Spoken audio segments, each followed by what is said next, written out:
Guys, it's Misty Eyez, and I'm here with an Ask Misty. This Ask Misty is from Mikayla Raymond. Hello, I'm Mikayla Raymond, 22 years old, from Pennsylvania. I'm a young black trans woman starting her transition.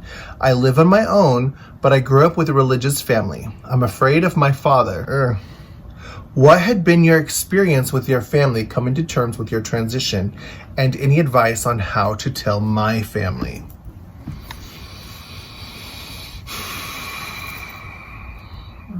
Ouch. I don't know if I'm the best example of what to do.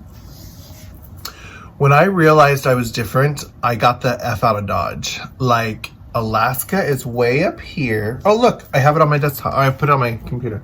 Alaska's way up here, and literally across 48 states, Florida's down here.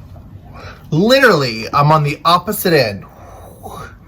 To me, right now, Alaska's up here, but to you, Alaska would be way up there, and Florida is way down there. Because I knew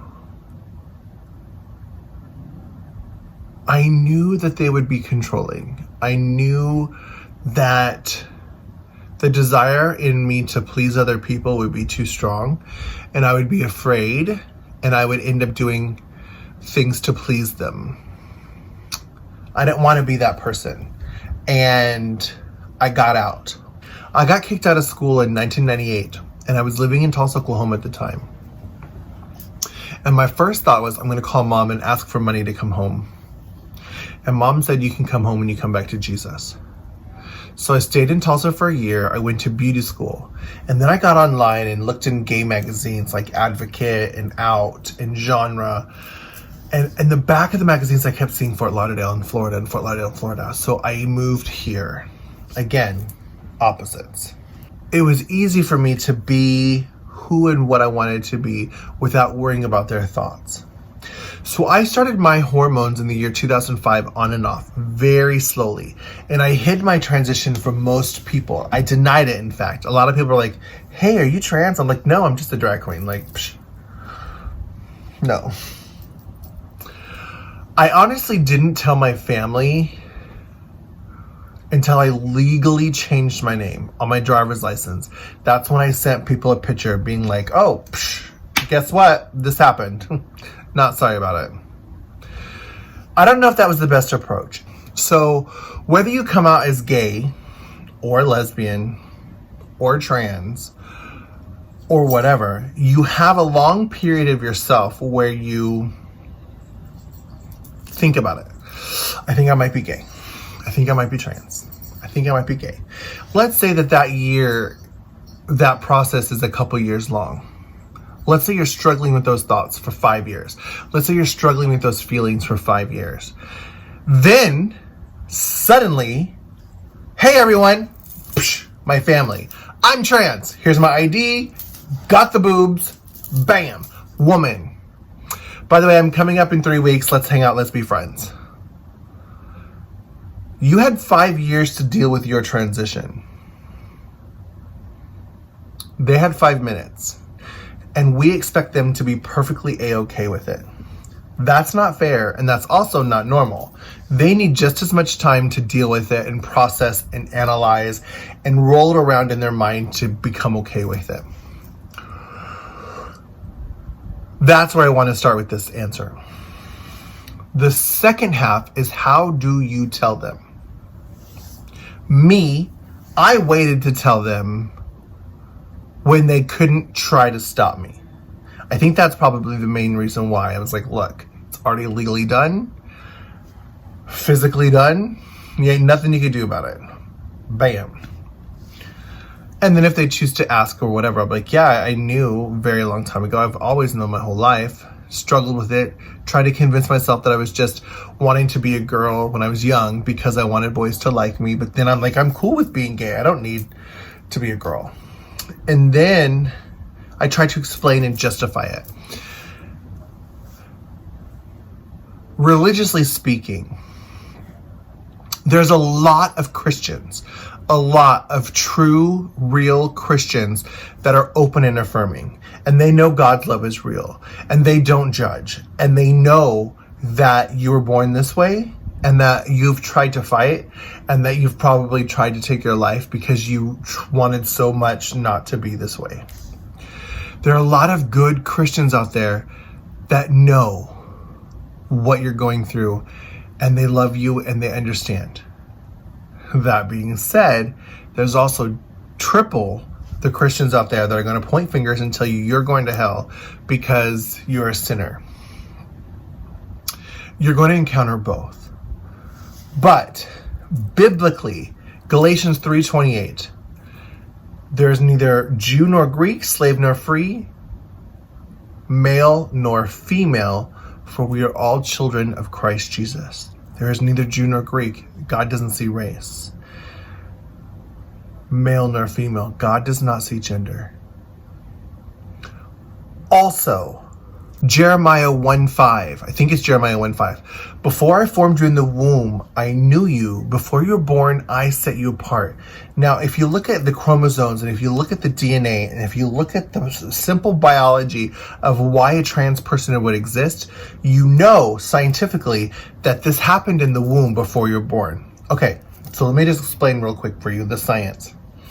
All right, also, watch The 9 Months That Made You on PBS. Or Netflix. It's amazing. It talks very little about this, but it'll back up the science of what I'm talking about. Simple biology science.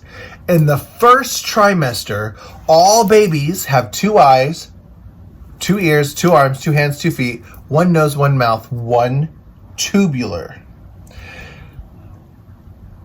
All babies for the first trimester are XX. That means all babies were female. All of them. First trimester, everybody's a girl.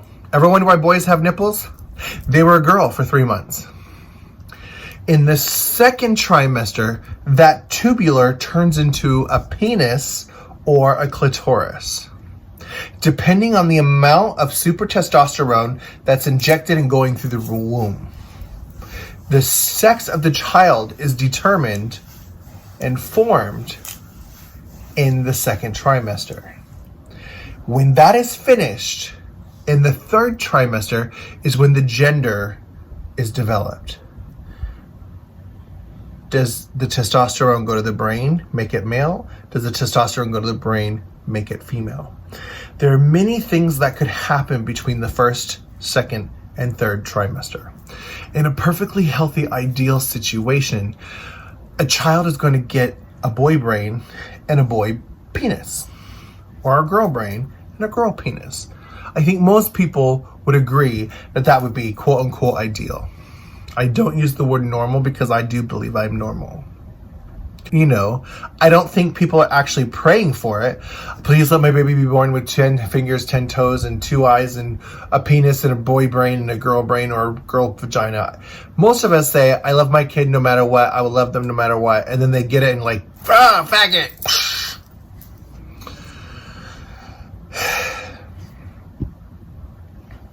But being born trans is scientific.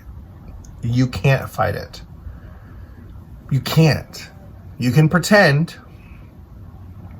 You can pretend to be a boy all day long. You can do drag and appease that part of yourself and hope to make it okay. But eventually, it's not going to be enough.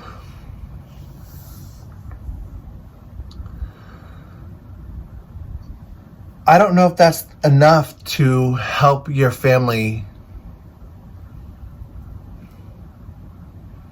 to come around. I have told my parents the same things I'm telling you.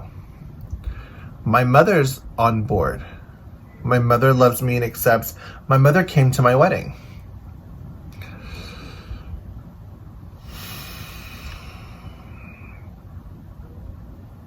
The rest of my family, there's 7 kids. 2 boys and 2 girls are pretty cool with it. For the most part. And I had 2 sisters that are like 10-foot pole. that hurts. When I'm present, my father is accepting of me ish. When I'm not present, he doesn't speak to me at all. And I'm not present a lot. Anchorage, Alaska is really far from Fort Lauderdale, Florida. Like 4,000 miles far. I'm going to tell you, I think time will help a lot. I didn't talk to my mom for 16 years. After literally 16 years, my mother called me after 1998 and said, "Can you come home for Christmas?" That's the first time I went back to Alaska, 16 years later. There are good times, there are bad times. I was very optimistic after the first visit, really thought about moving back. But the extreme discomfort and judgment I get from my cousins and my aunts and uncles, and they just don't know how to process. It might be different if I did live there. It might be different if they did live down here, but I don't. It's hard to say. I don't know.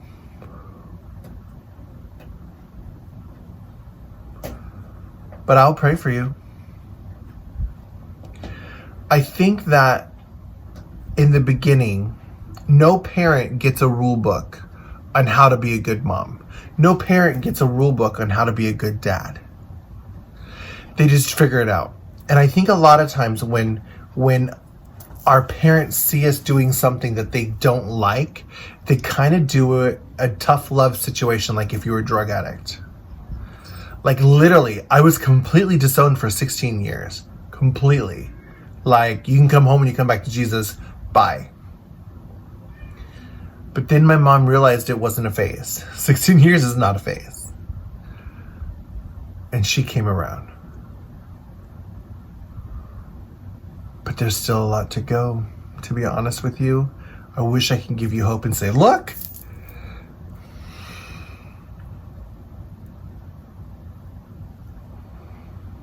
I wish I could give that hope to you. I will say my mom gave me this necklace. This is my grandmother's wedding ring, melted down when she died into a necklace that my mom wore every day. She let me wear it on our wedding. Sean and I's wedding, not my mom and I's wedding, on our wedding to my husband. And then on my birthday this year in January, a year and a half later, my mom gave it to me for a birthday present. And she called me when I got the present and she's like, open it on the phone with me. And she said, the present I'm giving you, and I'm not sick, I'm not, there's nothing wrong. But the present I'm giving you, if I were to ever have something bad happen, I would want you to get this in the will. Out of all 7 kids, I want you to have this the most. So I'm going to give it to you now. And I opened it on my birthday.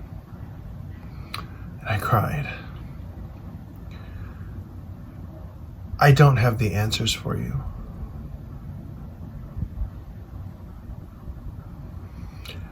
All I can tell you is you have to live with yourself. You have to be the one that's happy. You have to be the one that's sane. You have to be the one that's not depressed and not suicidal. And if that's living your authentic life, 100% do it. Being afraid of your father or not. I'm kind of afraid of mine too. But not afraid enough to not be myself. I was literally on a path of death. I'd rather be dead than living a lie. I'm not a liar. I'm going to pray for you, and I'm going to hope that you have the strength and the way and the knowledge on how to do what you need to do. Thank you so much for asking this question. Loving you, Zizi.